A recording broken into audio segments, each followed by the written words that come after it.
से प्रभु को याद करो, दिल से प्रभु को याद करो, खुश रहो आबाद रहो, खुश रहो आबाद रहो, दिल से प्रभु को याद करो, खुश रहो आबाद रहो।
मुरली का सार है। मीठे बच्चे अशरीरी बनने की ड्रिल नंबर 1 ड्रिल है। मीठे बच्चे अशरीरी बनने की ड्रिल नंबर 1 ड्रिल है। इससे वायुमंडल में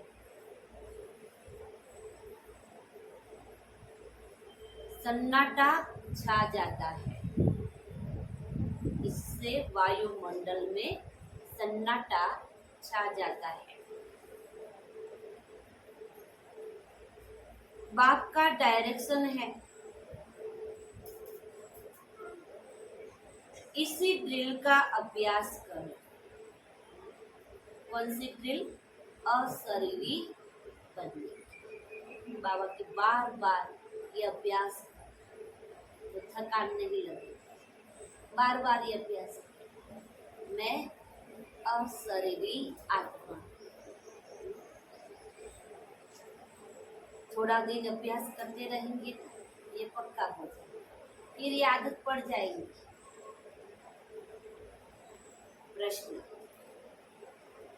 दुनिया के अनेक विघ्नों के बीच में रहते हुए, दुनिया के अनेक विघ्नों के बीच में रहते हुए एक रस और खुशी में रह सकते हैं।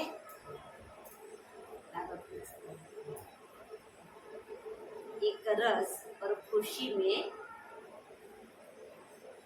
सॉरी, एक रस और खुशी में कौन रह सकते हैं? एक रस और खुशी में बाबा के कौन रह सकते हैं? तो बाबा ने जवाब दिया, जो किसी भी विघ्न की परवाह नहीं करते, जो किसी भी विघ्न की परवाह नहीं करते।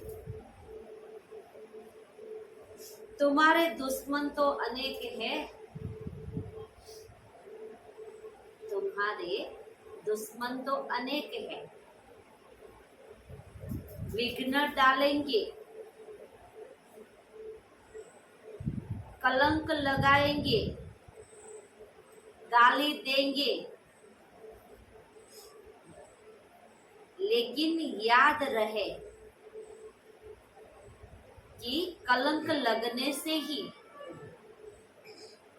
लेकिन याद रहे कि कलंक लगने से ही कलंगीधर बनते। बाबा क्या कहते हैं? इस ज्ञान यज्ञ में विघ्न तो बहुत पड़ते हैं। तुम जब से सत्य की राह पर चलना शुरू करेंगे, तब से कि हमारा अनुभव है, पहले तो सब प्यार करते थे, परिवार वाले, अड़ोसी पड़ोसी, रिलेटिव, और पता नहीं जब से बाबा के बने तब से क्या होता है, सब विघ्न बनने लग जाते हैं। लेकिन बाबा के जो निश्चय होता है ना, तो विघ्न हमारा कुछ भी बिगाड़ नहीं सकता। क्यों बाबा कहते हैं? बाबा ही सारा पेपर ही फोड़ देते हैं। अचानक होगा तो हम डर जाएंगे ना कि बाबा ने पहले क्यों नहीं कहा, तो हम तैयारी करके रखेंगे। इसलिए बाबा क्या कहते हैं? पहले से पेपर फोड़ देते कि बच्चे ये होने वाला है। आप आए हो स्कूल में आए हो पढ़ने के लिए, तो एग्जाम आएंगी, पेपर भी देना पड़ेगा। लेकिन जो डल विद्यार्थी होते हैं, वो पेपर का समय होता है वो भाग जाएगा। और जो होशियार विद्यार्थी होता है, जिसने पूरे वर्ष तक मेहनत की, वो कभी विघ्न से डरेगा। उसे पता है पढ़ेंगे तो पेपर तो आएगा, स्कूल में आते तो पेपर तो आएंगे। अगर पेपर ही नहीं आएंगे तो हम दूसरी क्लास में कैसे जाएंगे? जाना तो दूसरी क्लास में है ना, स्वर्ग में। तो पेपर नहीं आएगा तो के दूसरी क्लास में नहीं जाए। इसीलिए बाबा के लोग विघ्न भी डालेंगे, दुश्मन बन जाएंगे, कलंक लगाएंगे। कभी आपने सुना भी नहीं होगा। सुना है ना भक्ति भार्गवा के संत में कितना लोगों ने कलंक लगाया, मीरा को, नरसिंह मेहता को, गोरा कुंभार को, सबको कितना कलंक लगाया। फिर भी इन लोगों ने कभी पीछे हट नहीं। उसको पता है हम सच है, तो दुनिया की कोई ताकत नहीं। तो बाबा के कलंक भी लगाएंगे, गाली भी देंगे, लेकिन याद रहे कलंक लगने से तुम कलंगीधर बन जाओ। कलंक लगेंगे तो कलंगीधर बनेंगे। क्यों बाबा कहते हैं? बाबा को पता है जितना हम आगे बढ़ेंगे ना उतना हमारे साथ विघ्न आएंगे। कहते हैं श्री कृष्ण ने चौथ का चंद्रमा देखा। कहते हैं श्री कृष्ण ने चौथ का चंद्रमा देखा, इसीलिए उस पर कलंक लगे। शास्त्र में क्या बातें लिखी? लेकिन अभी तुम बच्चों पर बहुत कलंक लगते हैं, इसीलिए अभी तुम बच्चों पर बहुत कलंक लगते हैं। अंत में तुम कहेंगे, हे भारतवासियों, देखो तुमने बहुत कलंक लगाए और हम अभी कलंकीधर बन गए। अंत में बाबा के सबको साक्षात्कार होगा। वो लोग भी देखेंगे कि इन लोगों की अवस्था कैसी।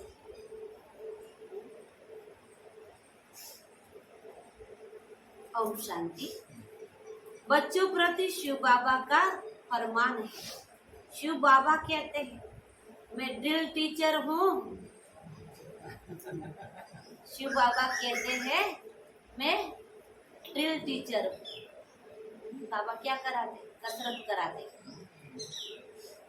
कहते हैं अशारीरिक भव, बच्चे स्वधर्म में टिक जाओ, मन मना भव, माँ में कभी याद कर। यह तो जानते हो अब धर्म की ग्लानि है। गीता में भी है ना, यदा यदा ही धर्मस्य। यह श्लोक जन्म जन्मांतर हम गाते आए, लेकिन श्लोक का अर्थ कोई समझते नहीं।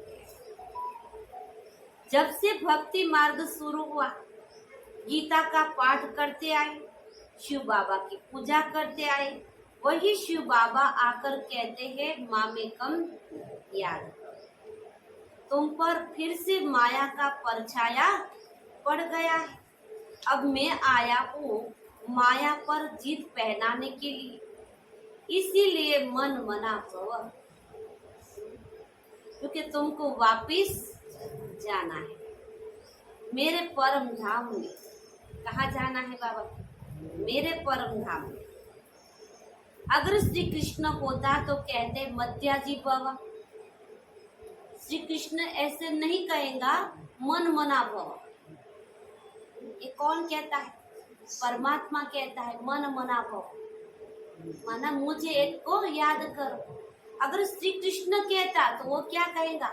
मध्याजी भव, माना से क्यों याद करो। श्री कृष्ण को कृष्णपुरी में याद करो।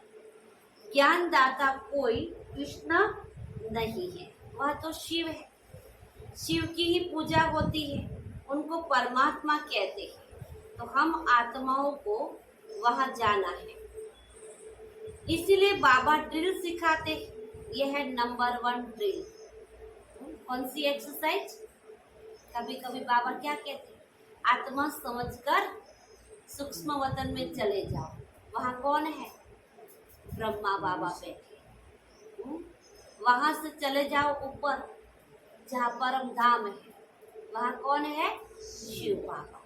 वही तो हम आत्माओं का निवास स्थान है।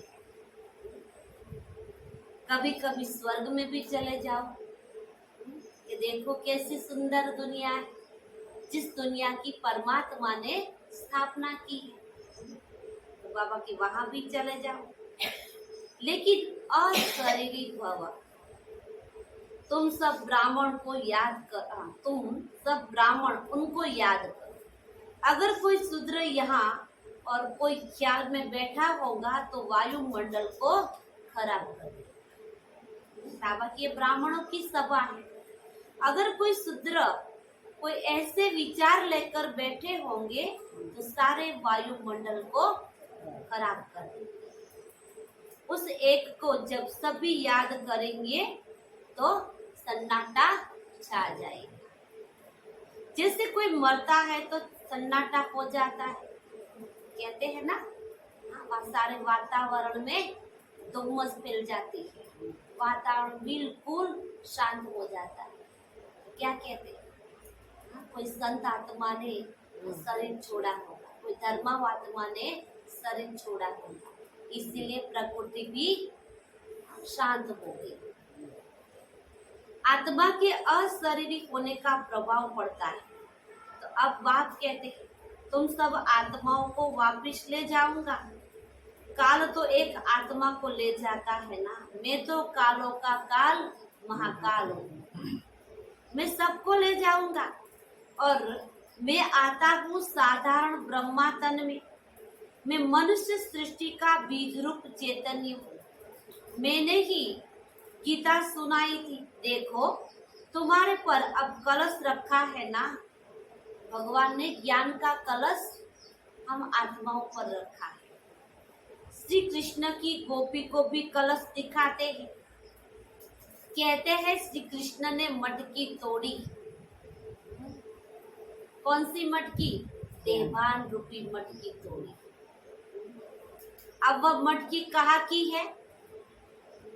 तुम्हारे सिर पर जो विकारों की मटकी है ना, उसको तोड़ डालो।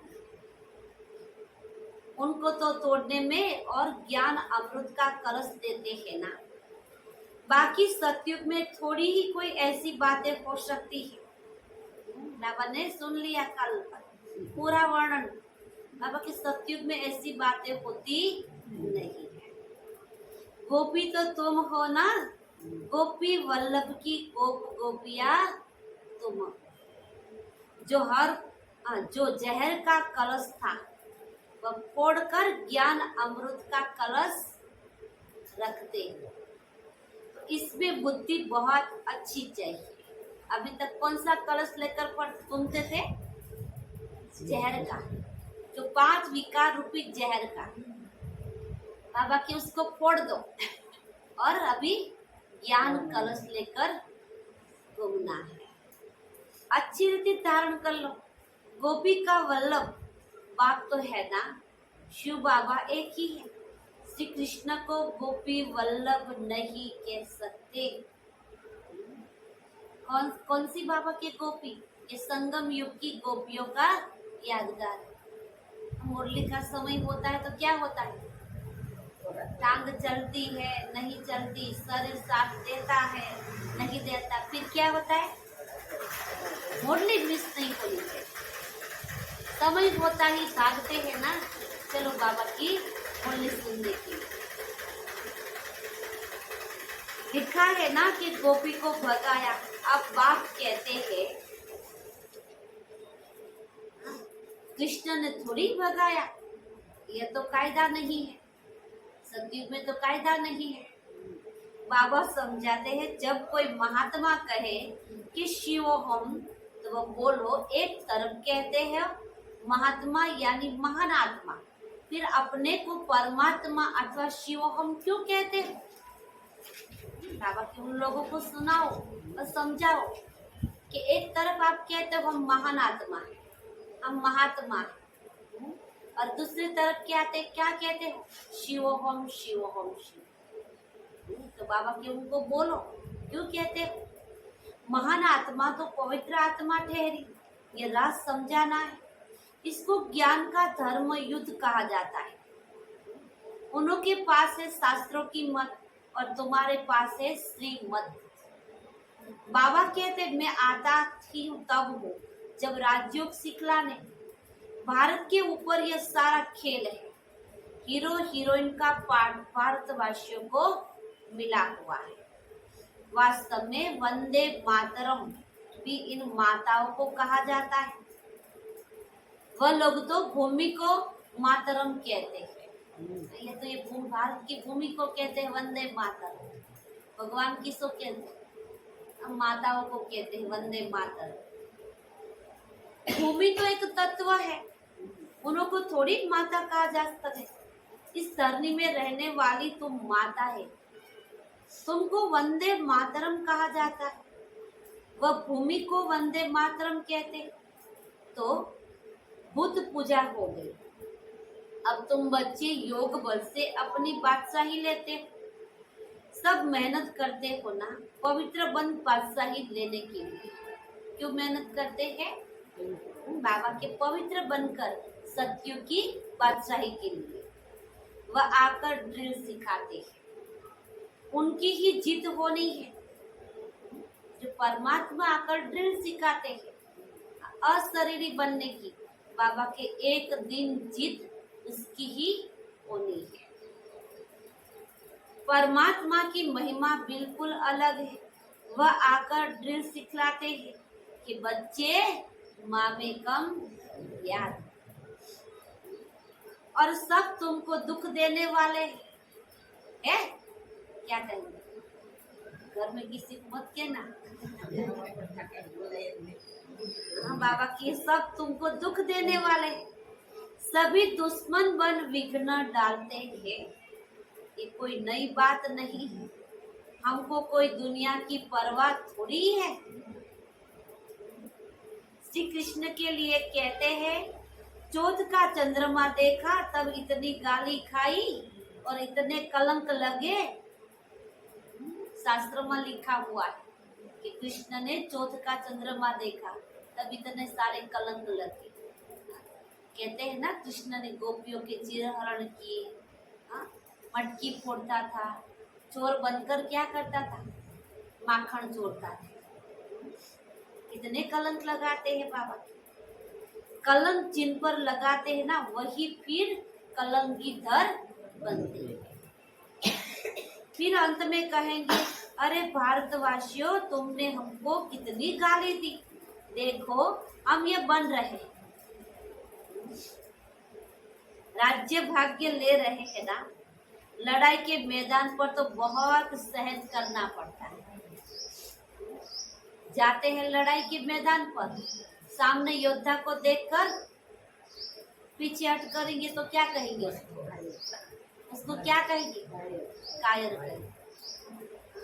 योद्धा के सामने जाएंगे तो योद्धा बनकर जाए। बाबा के कभी पीछे हट मत करना, क्योंकि एक ही भरोसा है ना, हमारा साथी कौन है? भगवान। तो बाबा के तो जो राज्य भाग्य देते हैं ना उन पर बलिहार जाना पड़ता है। ये शिव बाबा समझा रहे, ये दादा अपने को भगवान नहीं समझते। ब्रह्मा बाबा कभी अपने को भगवान नहीं समझते कि मैं भगवान हूँ। क्या कहता है? मैं तो शिव बाबा का रथ हूँ। भगवान तो कौन है? शिव बाबा है। मैं तो उनका भाग्यशाली रथ हूँ। इसलिए शिव बाबा कहते बच्चे ये तुम्हारा कल्प कल्प का पाठ है। तुम भी कहेंगे जब जब धर्म की ग्लानि होती है तब बाबा आते हैं। अब बाबा आया हुआ है और हम बाबा से वर्षा ले रहे हैं। निमंत्रण पत्र में भी लौकिक बाप के हद के वर्षे और पारलौकिक बाप के बेहद के वर्षे वाली पॉइंट बहुत अच्छी लिखी हुई है कि हद के पिता से क्या वारसा मिलता है और बेहद के पिता से क्या वारसा मिलता है। बाबा के दोनों पॉइंट लिखे हुए हैं। हद के पिता माना ये शरीर के पिता को याद करेंगे तो हद का वारसा मिलेगा, और आत्मा के पिता परमात्मा को याद करेंगे तो बेहद का वर्षा मिलेगा। जज किसको करना है? हमें करना है। अच्छी लिखी हुई है ना, बेहद के बाद से ही बेहद का वर्षा मिलता है। लक्ष्मी नारायण को बेहद का वर्षा किसने दिया? बाबा ने। तो यह समझने की बात है। हमारा यह सितम सहन करने का भी पाठ है। कलयुग का अंत माना हमारे लिए ये संगम युग। जब से हम भगवान के बनते, सत्य की राह पर चलते, क्या होता है? कितने सारे सितम आते हैं।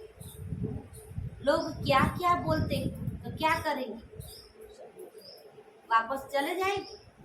क्या करेंगे? सहन करेंगे। 21 जन्मों के लिए बादशाही मिलती है ना, तो उसमें मेहनत तो करनी पड़ेगी।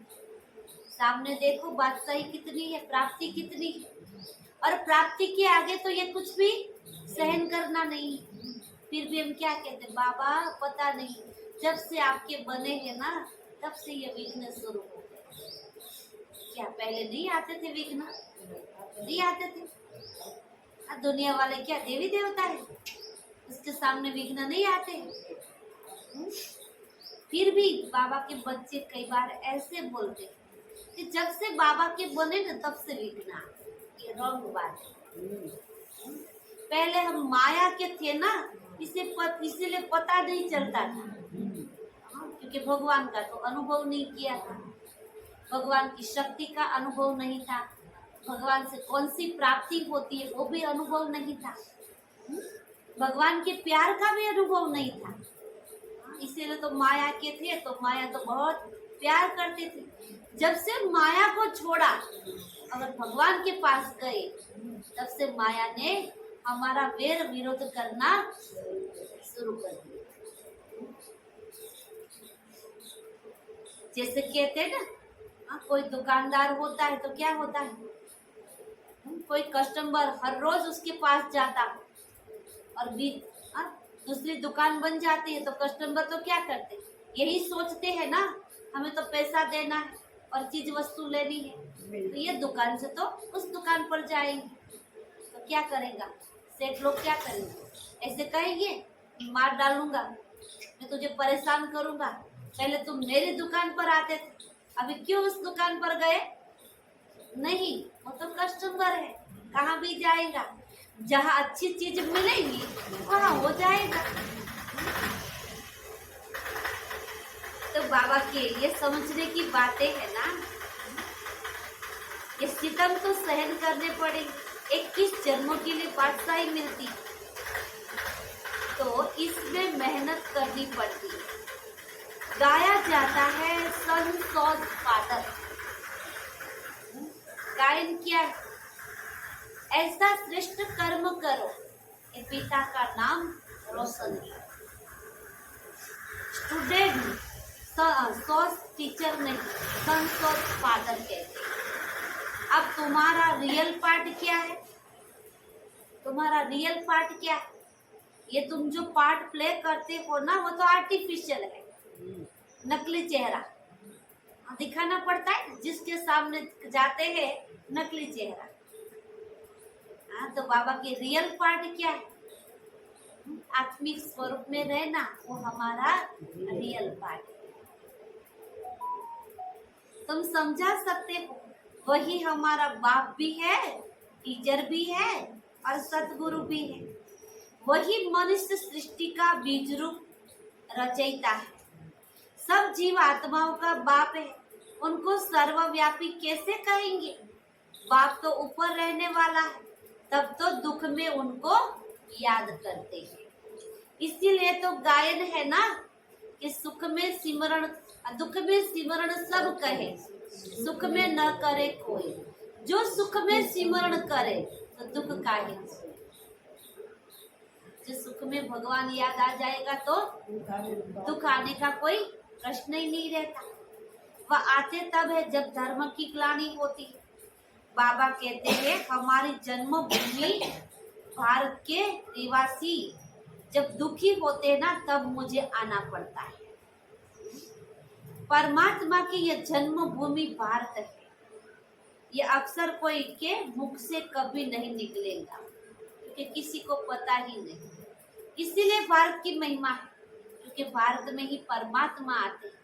भारत देवताओं की भूमि है, भारत संत અને સુરાઓની भूमि है, भारत महान आत्माओं की भूमि है। अगर सब परमात्मा हो तो सबकी भूमि भारत होगी। बाबा कहते हैं सभी ये पॉइंट्स है ना, मैं आया हूँ तुम सबको मुक्ति दान ले जाने के लिए। जब उन्हों को ये मालूम पड़े कि हमको मुक्ति देने वाला बाबा है और भारत में जन्म लेते हैं, तो भारत बहुत बड़ा भारत तीर्थ स्थान बन जाता है। समझो सभी को मालूम पड़े, परंतु आ कैसे सके? सभी तो भारत में आ नहीं सकते। आज विदेश वालों को भी पता पड़ गया है कि भारत में भगवान आ गए। उनको भी भारत में रहना है, लेकिन आ तो नहीं सकेंगे। भगवान को सिर्फ मिलने के लिए आएंगे, अपना समय पूरा होगा तो जाना ही पड़ेगा। इतने तो अन्न नहीं है ना। भारत में ये सुनकर बहुत बहुत खुशी होगी। ओहो, हमारा बाबा जो इन गुरुओं आदि को भी मुक्ति देने वाला, उनका जन्म भी भारत में होता है। पहचानेंगे तो नॉलेज से ना, और क्या देखेंगे? भगवान को पहचानने के लिए भगवान के ज्ञान पर पूरा निश्चय होना चाहिए कि ये शब्द कोई मनुष्य आत्मा का नहीं, ये शब्द कोई साधु संत के ऋषि आत्मा ना नहीं, ये शब्द ही कहता है ये भगवान के शब्द पूरे अथॉरिटी से बोलते हैं। हाँ, दूसरा कोई बोल सकता है क्या कि मैं तुम्हारा बाप हूँ, मैं तुम्हें मुक्ति जीवन मुक्ति दूंगा, मैं कालों का काल महाकाल हूँ? कोई कह सकता है? किसी के पास अथॉरिटी नहीं है। तो ज्ञान से ही पहचानना है। पहचानने के लिए उसको शरीर तो है नहीं। तो किसी को हम कहेंगे भगवान आ चुके, तो कोई हमको ऐसे बोलेंगे ना, दिखाओ भगवान, तो क्या कहेंगे आप? क्या कहेंगे? की चीज नहीं। हाँ, भगवान को देखने की चीज नहीं, वो अनुभव करने की चीज। उसकी शक्ति का हम अनुभव तो करते हैं ना। कहाँ भी हम जाते हैं, हमारे साथ कुछ भी दुर्घटना होती है, कुछ भी होता है, और अब कोई व्यक्ति हमारे साथ नहीं होता है तो किसको याद करते हैं? कहते हैं ना, भगवान मेरी रक्षा करना, भगवान मेरी लाज रखना। किसको कहते हैं? अरे भगवान कोई न कोई रूप में आकर रक्षा भी कर लेता है। सुन लिया किसने? आपकी पुकार किसने सुनी? कोई व्यक्ति ने? व्यक्ति सुनकर आता है आपको बचाने के लिए? नहीं, भगवान ने सुन लिया। तब तो भगवान किसी को भी भेज देते हैं। तो भगवान की शक्ति का अनुभव करते हैं, और भगवान के ज्ञान के शब्द द्वारा हमको निश्चय होता है कि ये शब्द परमात्मा के हैं, कोई मनुष्य के शब्द नहीं है। जो इन गुरु आदि को भी मुक्ति देने वाला, तो ये जन्म भारत में ही, उनका जन्म तो भारत में ही होता है। पहचानेंगे तो नॉलेज के आधार से। और क्या देखिए, ब्राह्मणों में जब किसी की सोल आती है तो उनके भी बोलने से पहचान लेते हैं ना। आज किसी के घर में किसी ने शरीर छोड़ा तो उसकी कुछ विधि करते हैं, तो क्या कहते हैं? ब्राह्मणों के शरीर में वो आत्मा आती है अपनी मनोकामना पूर्ण करने के लिए, तो अब हम मान लेते हैं ना। क्या कहते हैं? हमारे पितृदेव आए, कहते हैं ना, उसकी जो भी इच्छा होती है, पानी मांगता है तो पानी देते हैं, कुछ खाने के लिए मांगता है, कुछ चीज वस्तु आदि मांगते हैं, तो हर एक इच्छा पूरी करते हैं। तब तो हम प्रश्न नहीं करते कि हम कैसे माने, इसका रूप तो दिखाई नहीं देता, कैसे मानेंगे? वही आत्मा है। नहीं, उसका शब्द के आधार से हम मान लेते हैं कि ना, उसका शब्द यही था, उसकी इच्छा यही थी, तो हम पूरी करते हैं ना। बिगर बोलने पहचानने कैसे? जो बोले ही नहीं तो पहचाने कैसे? तो हमारे पितृदेव है। बात करने से मालूम पड़ जाता है। इसीलिए भगवान भी कहते हैं, मैं ब्रह्मा के तन में आता हूँ तो भगवान के मेरे बोल से ही, ज्ञान से ही पता पड़ जाता है कि ये भगवान के बोल है, ये कोई मनुष्य के बोल नहीं है। बरोबर फलानी आत्मा है। शिव बाबा जब नॉलेज दे तब समझेंगे कि ये शिव बाबा बोलते हैं। ज्ञान यह तो दे न सके, ये ब्रह्मा तो कोई ज्ञान दे न सके, सिवाय शिव बाबा के कोई समझा नहीं सके। कभी कभी कोई कहते हैं हम शिव बाबा से बातें कर रहे हैं, परंतु उनको पहचानेंगे कैसे? समझ भी नहीं सकेंगे। बुद्धि से समझना चाहिए, उनको समझने के लिए बुद्धि चाहिए। ये नॉलेज बाबा के सिवाय कोई दे नहीं सकता। देखो कहाँ कहाँ बच्चियां बिगर देखे तड़प रही है। कहाँ कहाँ बाबा के बच्चियां किसी के द्वारा थोड़ा भी ज्ञान सुना, निश्चय बैठ गया। बाबा को तो देखा भी नहीं, न शिव बाबा को पहचानती है, न ब्रह्मा बाबा को पहचानती है, फिर भी तड़पती है कि हम कब बंधन से छूटे और भगवान से मिले। शिव बाबा को मिलने के लिए कितना तड़पती है। जरूर उनकी ताकत है जो खींचती है। भगवान की ताकत है कि उसने देखा भी नहीं, फिर भी वो आत्मा की खींचाताण भगवान की तरफ होती है, कशिश होती है ना। हम भी क्या करते, कई बार ऐसे सोचते हैं आज नहीं जाना है, आज थक गए हैं, शरीर में बीमारी है, कई बार सोचते हैं ना। लेकिन पता नहीं होता एक सेकंड में कौन सा संकल्प आ जाता है, नहीं जाना ही, कुछ भी हो जाए जाना है। तो किसकी आकर्षण हुई, किसने कशिश किया? परमात्मा। हम अपनी शक्ति से नहीं आते। तो कशिश होती है ना बाबा की, तो उनको सफेद पोष का साक्षात्कार भी हो जाता है। इसीलिए बाबा कभी हमारी ड्रेस बदलने नहीं देते। हमारी यही ड्रेस है।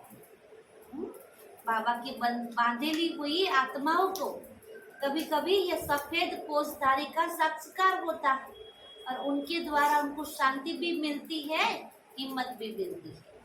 इसीलिए बाबा ब्रह्मा बाबा कहते, बाबा हमारी ड्रेस को कभी बदलने नहीं दे, क्योंकि ड्रेस बदल देंगे तो रंग बदल जाएगा। समझ गए? लेकिन आप तो गृहस्थी हो ना, इसीलिए बदलना पड़ता है। इसीलिए बाबा कभी हमारी ड्रेस बदलने नहीं देते। तो उनकी नॉलेज से मालूम पड़ता है। बहुतों को भिन्न भिन्न प्रकार के साक्षात्कार भी होते हैं, परंतु उनसे फायदा क्या? तुम्हारा काम है नॉलेज। तुम्हारा काम क्या है?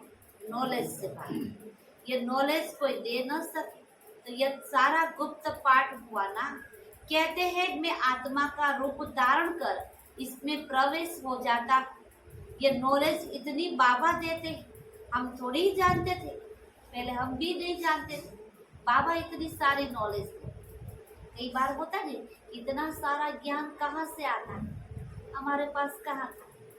हम तो सिर पर निमित्त होकर बैठ जाते, कभी हमने पढ़ा भी नहीं, सोचा भी नहीं, कंठ भी नहीं किया, बस बैठ जाते। बाबा ये रथ तुम्हारा, आप आ जाओ, आपको जो सेवा करनी है वही। हम थोड़े ही जानते थे। बाबा देखो कितनी कमाल करते हैं। कहते हैं मुझे अपना वारिस बनाओ। क्या कहते हैं? दुख से छूटना है तो वारिस बनाओ। मैं तुम्हारी इतनी सेवा करूंगा जो तुम्हारा बच्चा भी नहीं करेगा। हाँ? तुम्हारा बच्चा तो एक दिन ऐसे ही कह देगा, आपको जहाँ जाना है जाओ, मैं आपकी सेवा नहीं करूंगा। तो क्या करेंगे? आज बाबा कहते हैं मुझे बच्चा बना लो, मैं आपकी इतनी सेवा करूंगा जो आपके बच्चे भी नहीं करेंगे, वो भी कभी नहीं कर सकेंगे। मैं तुमको 21 जन्म के लिए राज्य भाग्य दूंगा, फिर भी अगर वारिस नहीं बनावे तो तकदीर कहा जाता है।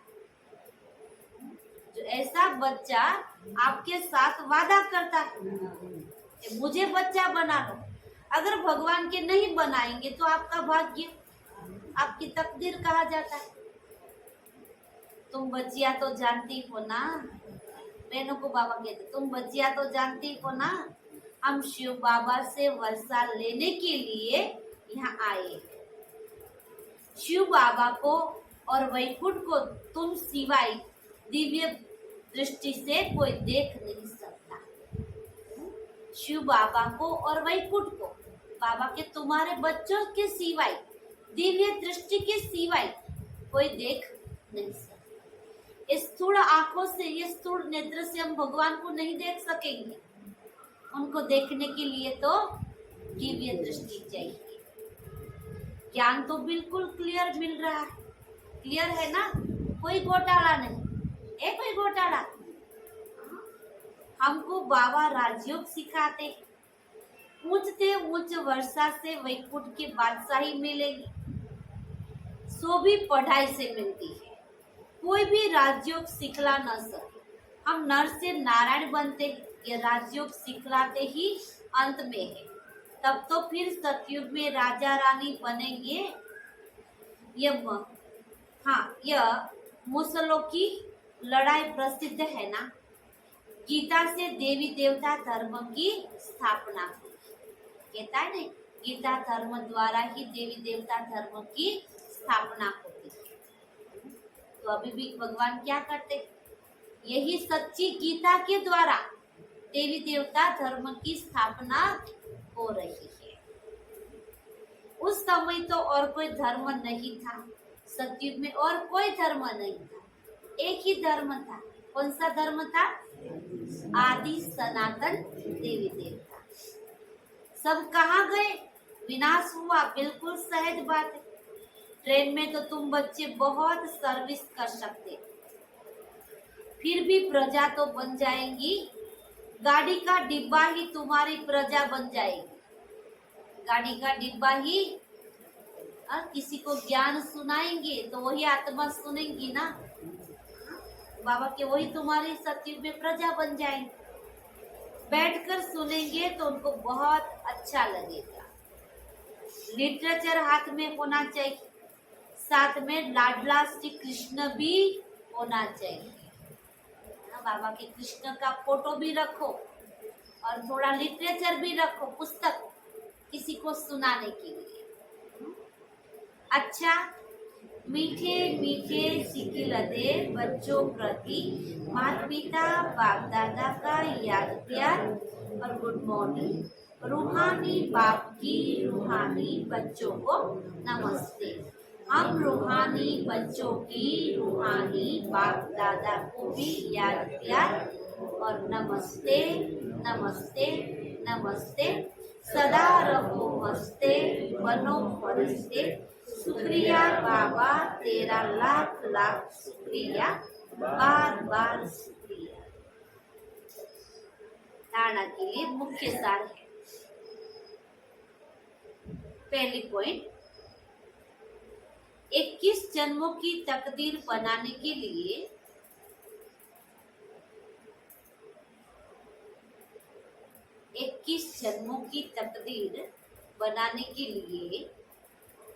शिव बाबा को अपना वारिस बनाना है। आज बाबा सीखे कि 21 जन्मों की तकदीर बनानी है तो मुझे अपना वारिसदार बनाएंगे। ये सोचेंगे अगर शिव बाबा को दे देंगे तो हमारे बच्चे के लिए क्या रखेंगे। हर कर्म से बाप, टीचर, सतगुरु तीनों का शो करना है। हमारे एक एक कर्म ऐसे होने चाहिए कि इन द्वारा बाप, टीचर और सतगुरु का सो, हर कर्म से बाप, टीचर, गुरु का, तीनों का सो करना, दूसरी कोई। ज्ञान क्लियर मिल रहा है? बाबा पूछ रहा है, ज्ञान क्लियर मिल रहा है? इसीलिए साक्षात्कार की आस नहीं रखनी है। इसीलिए साक्षात्कार की आस नहीं रखनी। कई बच्चे आते ही क्या सोचते, हमको थोड़ा दीदार हो जाए, थोड़ी झलक देखेंगे, साक्षात्कार करेंगे तो हम मानेंगे कि भगवान का ज्ञान। बाबा के ये ज्ञान तो तुम्हारे लिए साबित ही कि ये ज्ञान कोई मनुष्य आत्मा सुना नहीं सकती, ये शब्द कोई बोल ही नहीं सकते। साक्षात्कार सर्वसमर्थ बाप हमारे साथ है। साक्षात सर्वसमर्थ बाप हमारे साथ है, तो साक्षात्कार की क्या आस है? साक्षात सर्वसमर्थ बाप हमारे साथ है, तो साक्षात्कार की कोई आस है? साक्षात्कार क्या है? एक पिक्चर जैसे रील आई और चली गई। अगर देखो आपकी लाइन क्लियर है तो कहीं को हो भी जाता है, ऐसे भी नहीं होता है, वो भी जाता है। ऐसे भी नहीं पुराने को होगा, नए को नहीं होगा, नहीं।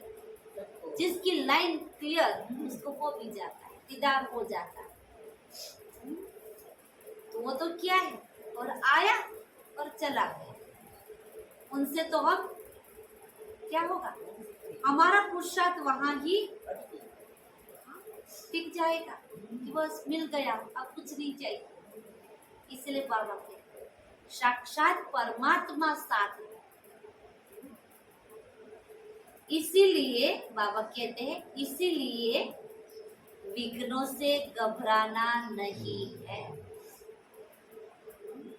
साक्षात परमात्मा हमारे साथ है, इसीलिए बाबा के विघ्नों से घबराना नहीं।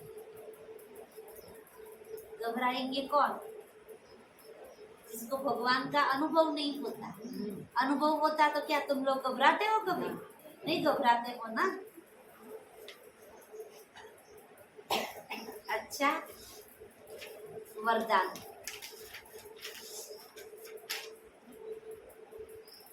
मेरा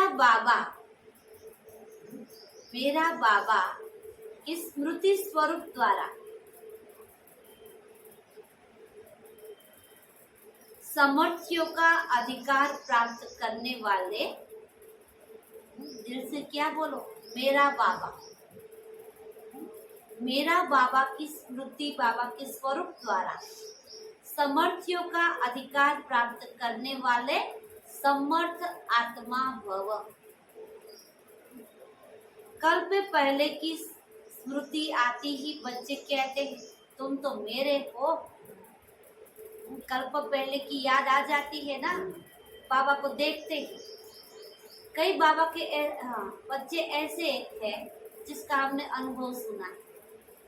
फर्स्ट टाइम आते हैं ना, बाबा को देखते ही क्या कहते, मैंने उसको देखा है, पता नहीं कहाँ देखा, लेकिन देखा। कोई कहते सपने में देखा है, कोई कहते देखा है, कोई तो हमको भी कहते आपको हमने देखा है, कहाँ पता नहीं। और वो कहाँ रहता होगा, कौन सी सिटी में रहता होगा, फिर भी पहली बार मिलेगा तो भी क्या कहेंगे, आपको मैंने देखा, आपने मेरे साथ बातें भी की है, ऐसे कहते। एक भाई था जो धान का ही टीचर है, आप रेकी करते हैं, नाम तो पता नहीं। तो हमने एक बार, मैं और दीदी दोनों थे, पता नहीं कौन सा प्रवचन था, तो प्रवचन से हम उठ गए और वहां से हम वापस आए घर पे। तो सारी रात गई, रात को उसके सपने में मैं गई। उसने सारा सपने में यही दृश्य देखा कि ये दीदी मेरे सपने में आई और बार बार मेरे को बोल रही, भैया उठो, भैया उठो, भगवान आ गए, भैया उठो। तो सुबह में उठते ही स्नान करके सीधा बाइक लेकर यहाँ सेंटर पर आ गए। सेंटर पर आकर वो उसने बोला, बड़े दीदी मिलने के लिए गई, तो उसने बोला वो दीदी को बुलाओ। तो हम भी थोड़ा सोचने में पड़ गए, दीदी भी सोचने में पड़ गई कि इनको क्या काम है। मैंने भी अंदर सुना, मैं भी सोचने में पड़ गई, वो भाई को मेरा क्या काम है। बड़ी दीदी तो सामने बैठी, लेकिन उस भाई ने बोला नहीं, उस दीदी को बुलाओ। मैंने मेरे को बुलाया, मैं उसके सामने गई। मैंने कहा क्या है भैया? कहते दीदी आपको पता है? मैंने कहा क्या? आप मेरे सपने में आई थी और सपने में आकर मेरे को बोला कि उठो भैया उठो, भगवान आ गए। इसीलिए मैंने स्नान किया, चाय भी नहीं पी, मैं यहाँ पहुंच गए। फिर भी उस आत्मा का पाठ नहीं था, तो नहीं आता। तो बाबा कोई न कोई आत्मा को निमित्त बनाकर भेजते हैं, लेकिन उसकी भाग्य में नहीं होता ना, तो भी नहीं जाते। तो बाबा कहते तुम मेरे हो। इस मेरेपन की स्मृति से नया जीवन, नया जहान मिल गया और सदा के लिए मेरा बाबा इस स्मृति स्वरूप में टिक गए। इस स्मृति में रिटर्न में समर्थ स्वरूप बन गए। किसी स्मृति के रिटर्न में समर्थ स्वरूप बन गए। जो जितना स्मृति में रहते हैं उतना उन्हें समर्थियों का अधिकार प्राप्त हो जाता है। जितना तुम स्मृति स्वरूप बनेगी उतना सारा परमात्मा के पास तुम्हें अधिकार मिल जाएगा। जहाँ स्मृति है वहाँ समर्थी है। थोड़ी भी विस्मृति है तो व्यर्थ है। इसीलिए सदा स्मृति स्वरूप सो समर्थी स्वरूप बनो। स्लोगन। हार्ड वर्क के साथ साथ स्थिति में भी सदा हार्ड का उसमें मजबूत बनो। हम कोई भी कर्म करते हैं हार्ड वर्क का, तो बाबा की उसके साथ साथ क्या करो, अपनी स्थिति को भी इतना हार्ड बनाओ, माना मजबूत बनाओ। ऐसे नहीं कोई आकर हमको बोल जाए, हम नासीपास होकर बैठ जाए, वो लोग बार बार बोलता क्या करे बेटा। बाबा के नहीं, जवाब मिल गया, हार्ड बन जाओ, मजबूत बन जाओ। अगर मजबूत बन जाएंगे ना तो वो लोग भी क्या कहेंगे, ये तो सुनने वाला नहीं है, जाने दो। अच्छा, मातेश्वरी जी के मधुर महावाक्य, सृष्टि की आदि कैसे होगी। देखो मम्मा का मंत्र, सृष्टि की आदि कैसे होती है। बहुत मनुष्य यह प्रश्न पूछते हैं कि परमात्मा ने सृष्टि कैसे रची, आदि में कौन सा मनुष्य रचा। अब उसका नाम रूप समझना चाहते हैं। जिसने सृष्टि रची, मम्मा पूछ रही है, उसका तुम नाम रूप समझना चाहते हैं। अब उस पर उनको समझाया जाता है कि परमात्मा ने सृष्टि की आदि ब्रह्मा तन से की है। परमात्मा ने सृष्टि की शुरुआत ब्रह्मा तन से की है। पहला आदमी ब्रह्मा रचा। तो जिस परमात्मा ने सृष्टि की आदि की, तो अवश्य परमात्मा ने भी इस सृष्टि में अपना पार्ट अवश्य बजाया है। अब परमात्मा ने कैसे पार्ट बजाया, मम्मा सुना रही है। पहले तो परमात्मा ने सृष्टि को रचा, उसमें भी पहले ब्रह्मा को रचा, तो गोया पहले ब्रह्मा की पवित्र आत्मा हुई, वही आकर श्री कृष्ण बनी।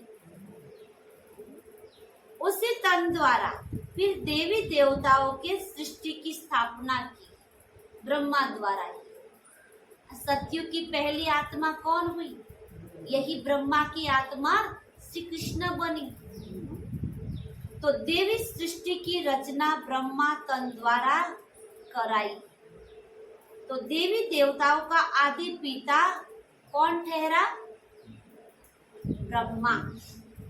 ब्रह्मा से श्री कृष्ण बनता है, वही श्री कृष्ण का फिर अंत का जन्म ब्रह्मा का तन है। अब ऐसे ही सृष्टि का नियम चलता आता है।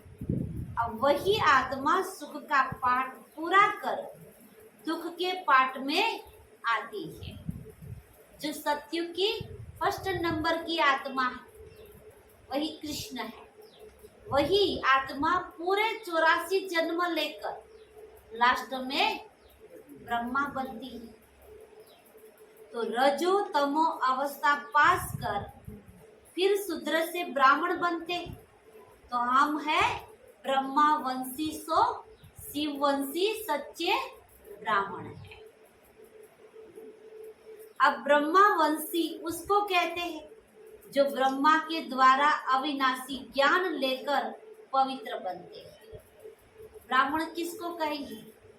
जो ब्रह्मा के द्वारा ज्ञान सुनकर ब्रह्मावंशी बनते हैं, उनको ही ब्राह्मण कहेंगे। जो आत्मा पवित्र बनती है, तो इससे सिद्ध है कि इस सृष्टि का आदि पिता है ब्रह्मा बाबा। अच्छा, ओम शांति। ये मम्मा के महावाक्य है। आज का स्वमान है, मैं आत्मा समर्थ हूँ। मैं आत्मा समर्थ हूँ।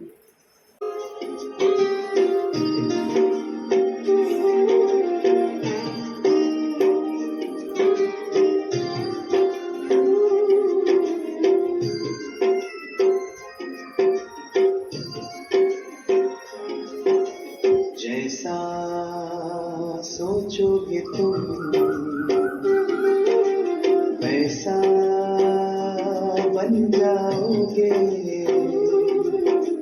जैसा कर्म होगा वैसा फल पाओगे। श्रेष्ठ कर्म का आधार है खुद का कर लो दर्शन। यही जीवन का सार है, यही जीवन का सार है। जैसा सोचोगे तुम वैसा बन जाओगे। जैसा कर्म होगा वैसा फल पाओगे।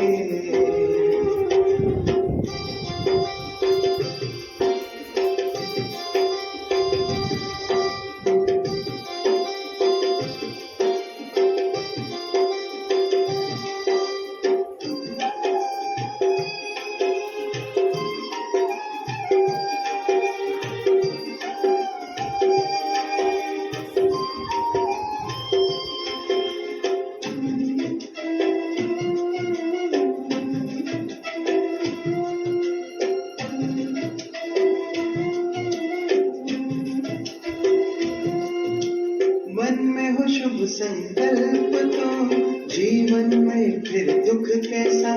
जब अंतर में शुभ भावना तो दिल में सुख सावन जैसा।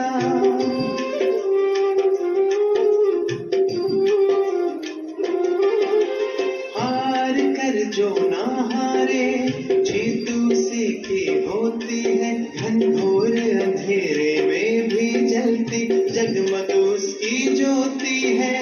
जैसा देखोगे तुम वैसा बन जाओगे, जैसा चाहोगे तुम वैसा बन जाओगे।